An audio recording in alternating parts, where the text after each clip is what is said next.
नमस्कार, मैं हूं अविनाश और आप देख रहे हैं ABP uncut. Aamir Khan, the Aamir Khan, mister perfectionist, कितनी ही उपाधियां हैं आमिर खान के नाम पर, लेकिन जैसे ही इनकी कोई फिल्म आनी होती है ये विवाद में घिर जाते हैं। अभी हालिया विवाद है तुर्की की राष्ट्रपति की पत्नी से मुलाकात पर। लोग कह रहे हैं कि आमिर खान ने भारत के दुश्मन देश के राष्ट्रपति की पत्नी से मुलाकात की है और ये देशद्रोह है। लेकिन क्या सच में टर्की भारत का सबसे बड़ा दुश्मन है? यह तस्वीर तो इशारा करती है कि ऐसी कोई बात नहीं है, लेकिन जैसे ही ये दूसरी तस्वीर सामने आती है सोशल मीडिया पर टर्की के खिलाफ माहौल बनने लगता है। लोग टर्की को भारत का सबसे बड़ा दुश्मन करार देने लगते हैं और फिर आमिर खान को देशद्रोही की श्रेणी में रखते हुए टर्की जाने की सलाह देने लगते हैं। लेकिन क्या सच यही है?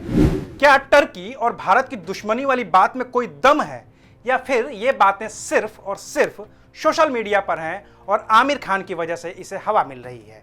इन सारे सवालों का जवाब तलाशने की कोशिश करेंगे आज के बिन मांगा ज्ञान के इस एपिसोड में।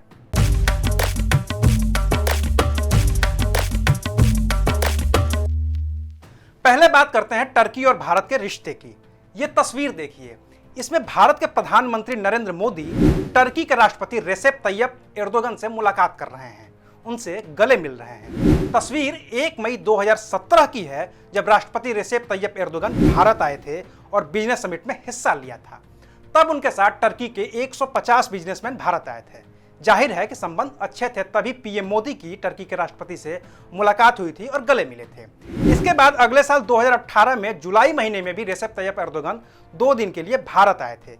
इस दौरान भी उनकी पीएम मोदी से मुलाकात हुई थी और तब एर्दोगन ने कहा था कि आतंकवाद के खिलाफ लड़ाई में टर्की भारत के साथ खड़ा है।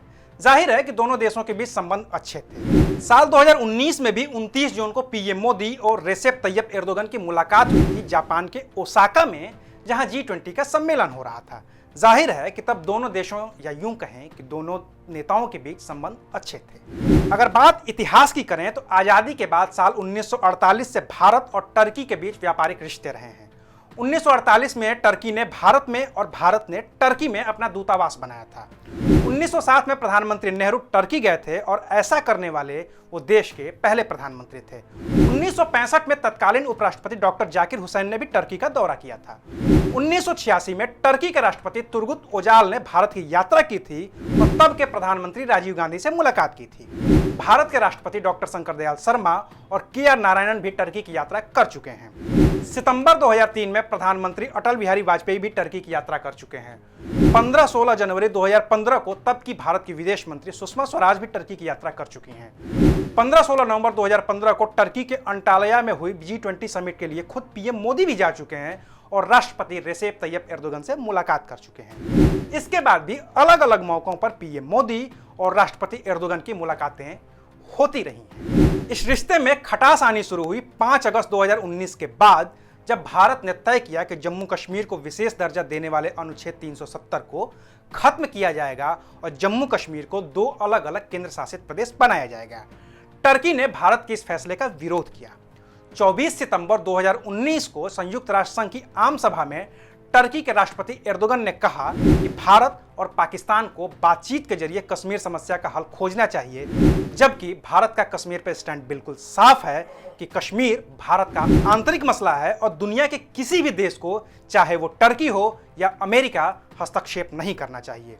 तब भारत में विदेश मंत्रालय के प्रवक्ता रहे रवीश कुमार ने साफ तौर पर कहा था कि भारत और टर्की के बीच दोस्ताना संबंध रहे हैं, लेकिन हमें इस बात का अफसोस है कि 6 अगस्त 2019 के बाद से टर्की लगातार भारत के आंतरिक मामले में बयानबाजी कर रहा है।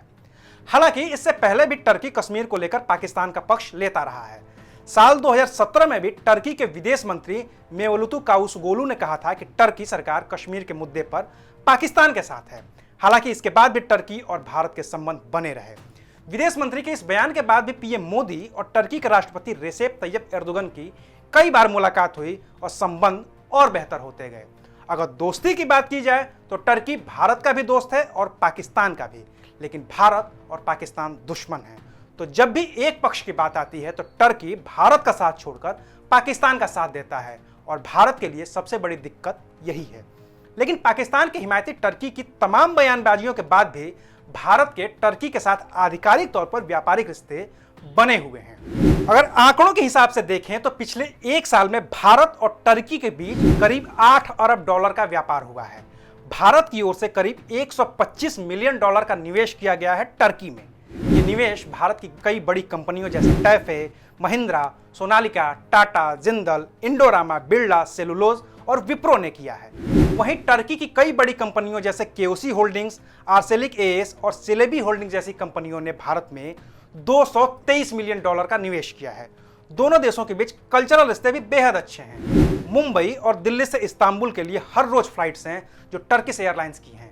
वहीं इंडिगो ने भी मार्च 2019 से दिल्ली और मुंबई से इस्तांबुल की फ्लाइट्स शुरू की हैं। जाहिर है कि ये सब किसी दुश्मन देश के साथ संभव नहीं है, ये सब एक दोस्त देश के साथ ही संभव है। हाँ, ये ठीक है कि टर्की के बयानबाजी की वजह से दोनों देशों के संबंधों पर असर पड़ा है, लेकिन ये असर इतना बड़ा नहीं है कि टर्की को दुश्मन देश करार दे दिया जाए और टर्की के राष्ट्रपति की पत्नी से मुलाकात करने वाले को देशद्रोही कह दिया जाए। क्योंकि अगर टर्की के राष्ट्रपति रेसेप तैयब एर्दोगन की पत्नी से आमिर का मिलना देशद्रोह है, तो फिर ये तस्वीर भी देखिए। इसमें तो आमिर खान खुद रेसेप तैयब एर्दोगन से मुलाकात कर रहे हैं और ये साल 2017 की तस्वीर है और आमिर तब अपनी फिल्म सीक्रेट सुपरस्टार का प्रचार कर रहे थे।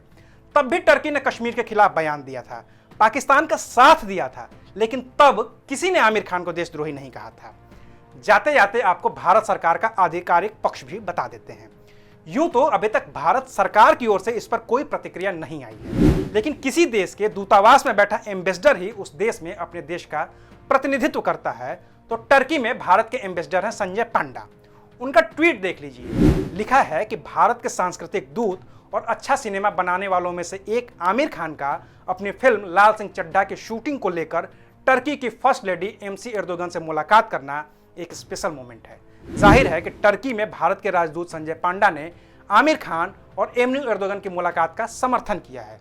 अब सोशल मीडिया पर छाती पीटने वाले ही अगर दो देशों के बीच राजनयिक संबंध तय करते तो फिर दुनिया कुछ और ही होती। हकीकत सोशल मीडिया से कोसों दूर होती है। एबीपी न्यूज आपको रखे आगे।